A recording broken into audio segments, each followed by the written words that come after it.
La vie en vrai. La vie en vrai. Et autre sujet dans l'actualité, bien sûr, la visite médicale tous les 15 ans pour conserver son permis de conduire. Alors, ce n'est pas fait, mais le Parlement européen doit se prononcer aujourd'hui sur ce projet qui ne fait pas l'unanimité auprès de tout le monde, et notamment des auto-écoles. Nous sommes avec Patrick Mirouz, qui est président des écoles de conduite françaises. Bonjour.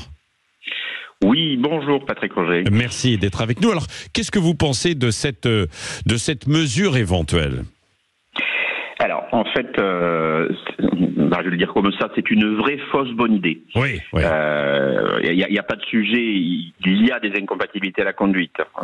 C'est vraiment un sujet de sécurité routière. Il y a des pathologies qui sont d'ailleurs listées pour lesquelles on ne peut pas conduire. Maintenant, dire qu'on va passer en France, je parle de la France, il y a 45 millions de conducteurs, 3 millions de conducteurs par an.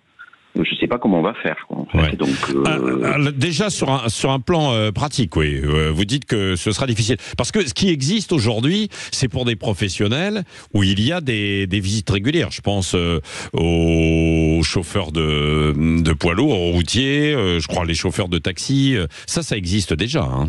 Oui, ça existe déjà. C'est cadré dans le temps, tous les 5 ans, à partir d'un certain âge, tous les 2 ans ou tous les ans. Ouais. Ce sont des médecins qui sont agréés par l'État, par la préfecture, et pour lequel vous prenez rendez-vous chez eux. Ils le font en cabinet. Il y a toute une process pour effectivement. Alors d'aucuns se plaignent que parfois il y a du délai. Ouais. Je vais vous donner un petit exemple pour la région parisienne. On a listé pour Paris 28 médecins. Vous imaginez qu'il y a un peu de délai quand même. Ah oui. Et si, effectivement, là, c'est le sujet, ouais. On met le permis, la validité du permis à cette visite médicale, ça veut dire que des fois, il y a des gens qui vont se retrouver sans permis. Ouais. Pour aucune raison.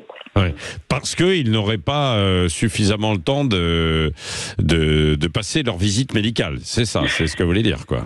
Bien sûr, c'est ce que je veux dire. Je reviens sur parce que le sujet quand même, le sujet de fond, il est important. C'est vrai que vérifier l'aptitude à la conduite, c'est normal et effectivement on doit le faire. Alors je dirais juste parce que souvent on a parlé des seniors. Là aussi c'est peut-être une stigmatisation un peu excessive parce que ils sont en fait ils ne représentent que 9% des accidents mortels.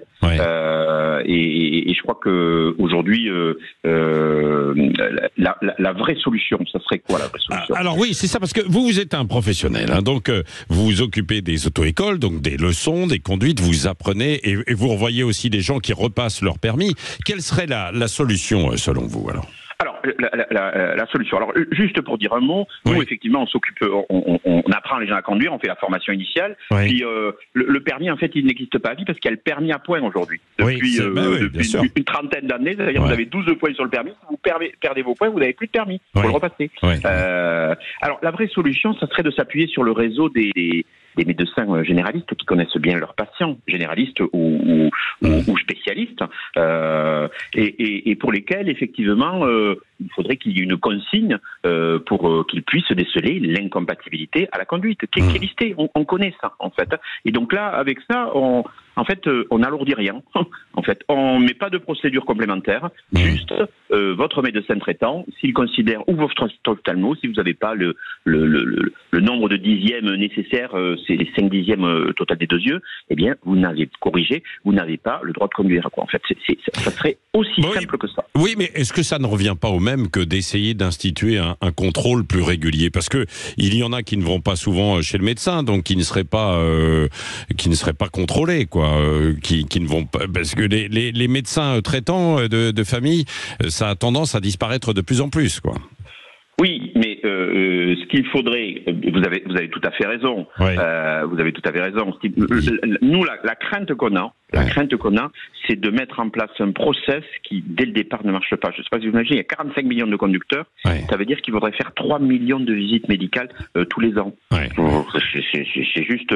Et on constate, en fait, alors j'ai pas tout à fait les pays, mais les données qu'on a, nous on est en accord avec comment s'appelle-t-il, Pierre Chasseret de Carnet de Condominier, et qui voilà, on s'accorde avec ça, le fait de dire que dans les pays où ça a été mis en place, eh bien, ça n'a rien amené, quoi, en fait. Et donc forcément, il faut aussi se servir de ces expériences.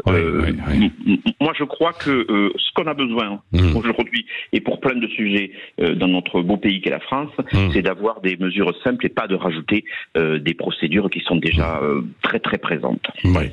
Bon, merci en tout cas de nous avoir donné votre avis, puisque vous êtes en première ligne, les auto-écoles.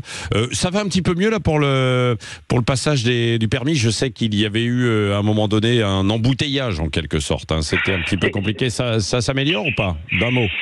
Très compliqué. D'un mot, c'est très compliqué. Il y a trois niveaux. Les endroits où ça va bien, les endroits où c'est moyen, les endroits où ça va très très mal. Il y a des grandes agglomérations où ça va encore très très mal.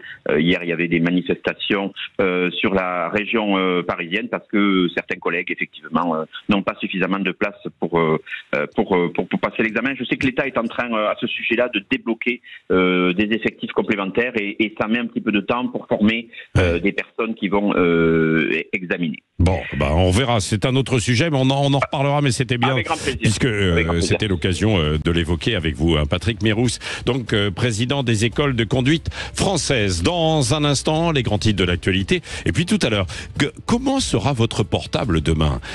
Il va changer. Il sera peut-être transparent. Il pourrait s'enrouler autour du poignet. Ce sont quelques-unes des innovations que nous voyons du côté de Barcelone, où se tient actuellement le congrès mondial du téléphone portable. C'est la grand-messe du portable annuel. Nous en parlerons avec un grand spécialiste, Jérôme Colombin, qui sera mon invité tout à l'heure dans C'est bon à savoir.